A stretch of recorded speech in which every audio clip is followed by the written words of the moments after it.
Hi everybody, it's Sean, and I decided to watch the hot coffee documentary and to do a little review about it. So, this case is very popular. Pretty much everybody has heard about it. Yet, most people have a distorted view and perception on the case, probably because of the media trying to twist it or whatnot. But a lot of people have strong opinions about this case, yet they don't know all the facts. And after watching the documentary, it was very eye-opening and insightful to see how it actually went down. But McDonald's was holding the coffee at around 180, 190 degrees, which is scalding. You can't even drink it at that temperature. So it makes you wonder why it was their standard procedure to hold it at that temperature. But I mean, Miss Liebeck, she knew coffee was hot, but she wasn't trying to spill it on herself. She was just trying to take the lid off and put in her cream and sugar.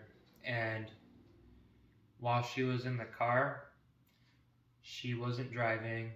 She was in the passenger seat and the car was stopped.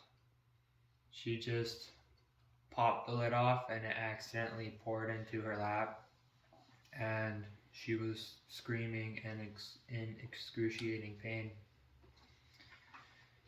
And she just wanted to cover her medical bills, and McDonald's was only offering her about $700, which doesn't come close to covering anything.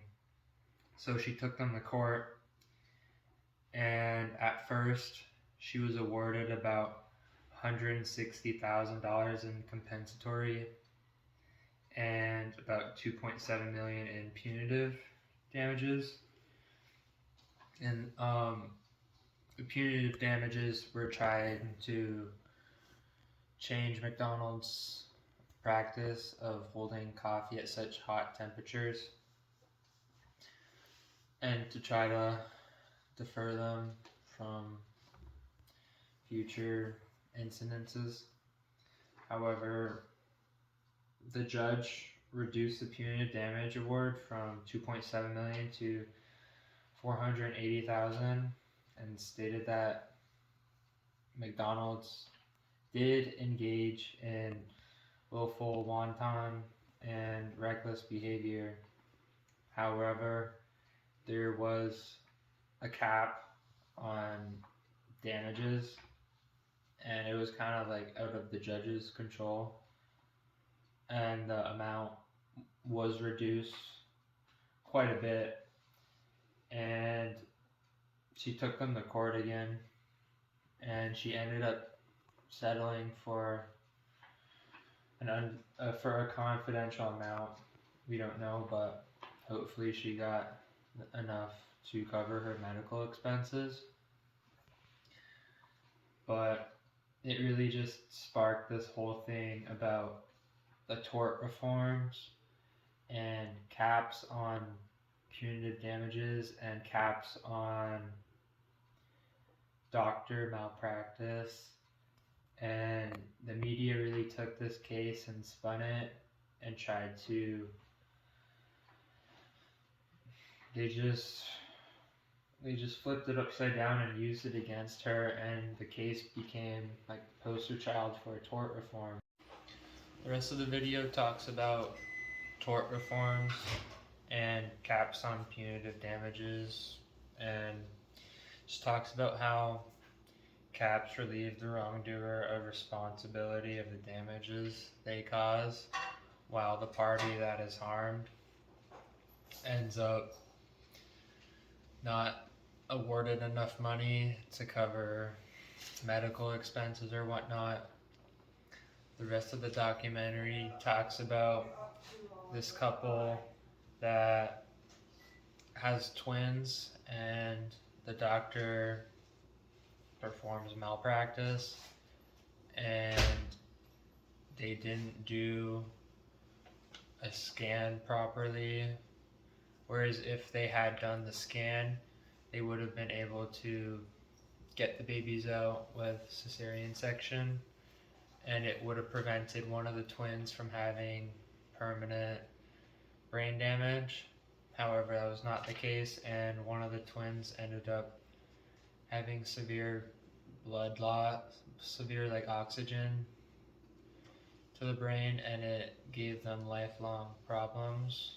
One twin was able to live normally while the other one was in need of severe medical help for the rest of his life.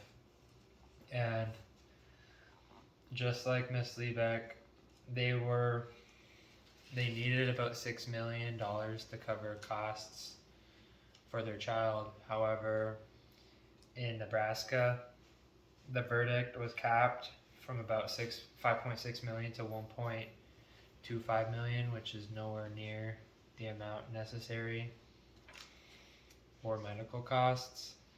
And it just talks about how these caps just relieve big businesses of reliability while like harming individuals.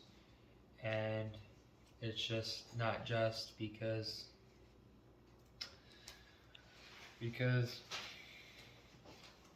they push that tort reform relieves costs from legislature, and it relieves costs from like medical expenses.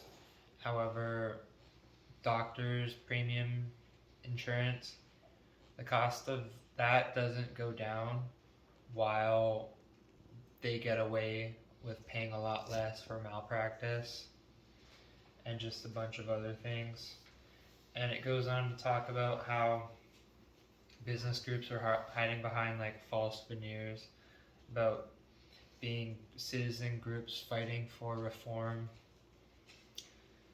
but they're just buying lobbyists to push their reforms. And it talks about this Judge Diaz. He faced distortions while running in elections for Mississippi, and he wasn't voting for these reforms or how corporations wanted him to vote, so they started targeting his campaign, and they got him for indictment because he ended up winning, but then they said he like laundered money and he was evading taxes. And while he won the election, they were actually able to keep him off the bench for about 3 years before all these faulty lawsuits finally dissipated. But by then his reputation was ruined, and he wasn't able to win the final election he ran for in 2008. So if they didn't win, they sued this judge and essentially got the job done without having their man win. And then it just goes on to talk about this woman named Jamie Lee Jones, and she fought against mandatory arbitration, which is just a clause that a lot of us are unbeknownst to, and we sign away our rights to this mandatory arbitration. And if anything goes wrong where a person needs to sue against a company or their employer, we probably have signed a clause for mandatory arbitration, signing away our rights. There's more people bound by this mandatory arbitration than there are people in unions.